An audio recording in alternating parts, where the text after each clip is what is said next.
Ripoti ni kutokea katika uwanja wa Amani hapa Zanzibar. Hii leo mchezo wa dabi ya Kariakoo unachezwa hapa majira saa 2:15 usiku. Young African Sports Club wanamwalika mtani wake Simba Sports Club. Ripoti za mchezo huu kuanzia hivi sasa mpaka baada ya mchezo na tangu hapo jana unazipata kupitia sisi mitandao yetu ya kijamii iko active Instagram, Facebook pamoja na YouTube. Jina ni moja tu, ni Ava TV. Hello, welcome. Mimi naitwa Jadu bana. Waweza niita mtaalam Aljad Aziz Ali Shentembo. Nipo na Asha Kabuga. Hivi sasa ni asubuhi na mapema katika ardhi ya Zanzibar. Hapa ni kisiwani Unguja na nyuma yangu ni uwanja wa Amani hapa Zanzibar, uwanja ambao utahodhi mchezo huu mkubwa wa ligi kuu ya NBC kati ya Yanga dhidi ya Simba Sports Club. Na huu ni mchezo wa kwanza wa ligi kuu ya NBC kuchezwa katika uwanja wa Amani. Wachana na michezo mingine ambayo imechezwa hapo nyuma, labda Mapinduzi na michuano mingine ambayo imekutanisha dabi ya Kariakoo. Hii ni dabi ya Kariakoo ya ligi kuu ya NBC na inachezwa kwa mara ya kwanza katika uwanja wa Amani hapa Zanzibar. Itakuwaje? Hilo ni jambo la kusubiri na kuona. Nipo hapa kukuonyesha hali ilivyo. Leo kidogo kuna kajiuwingu hivi kamvua, na kama una uwezo wa kuona ni kama inanyunya hivi. Kuna kajiuwingu ambacho kanatishia kuwa na uwezekano wa mvua kunyesha hapa Zanzibar, lakini mpaka sasa hali iko sawa kabisa. Na nitazungumza na afisa habari wa ZFF kwa maana ya shirikisho la kandanda hapa Zanzibar.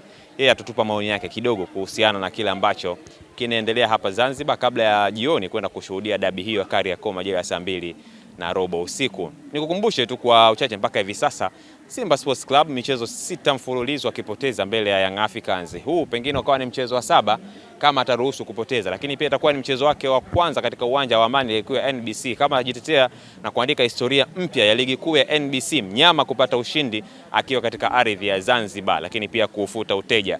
Je, inawezekana?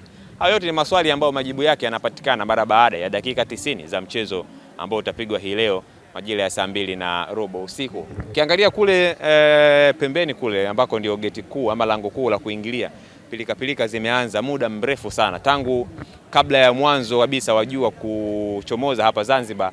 Zile pilika kule nje ya uwanja zilikuwa zimekwisha anza.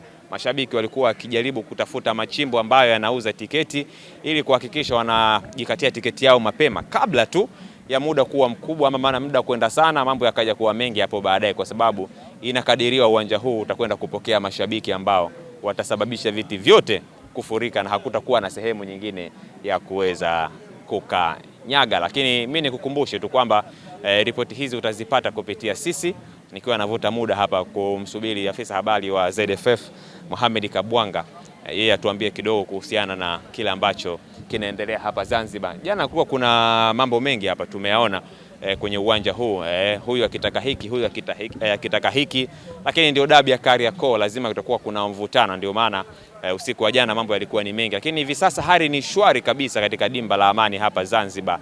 Mambo yametulia kabisa hapa Amani Zanzibar, kila kitu kipo sawa kabla ya kuendea mchezo ambao utakuwa ni usiku. Na kwa hapa Zanzibar wakazi wapo katika mwezi mtukufu wa Ramadhani, na ndio maana mambo yanaenda taratibu kabisa kwenye mpangilio wake, wala hakuna jambo lolote la kuzua hofu ama taharuki kwenye mchezo huu mkubwa wa dabi ya Kariakoo ambayo itachezwa usiku wa leo katika dimba la Amani hapa Zanzibar.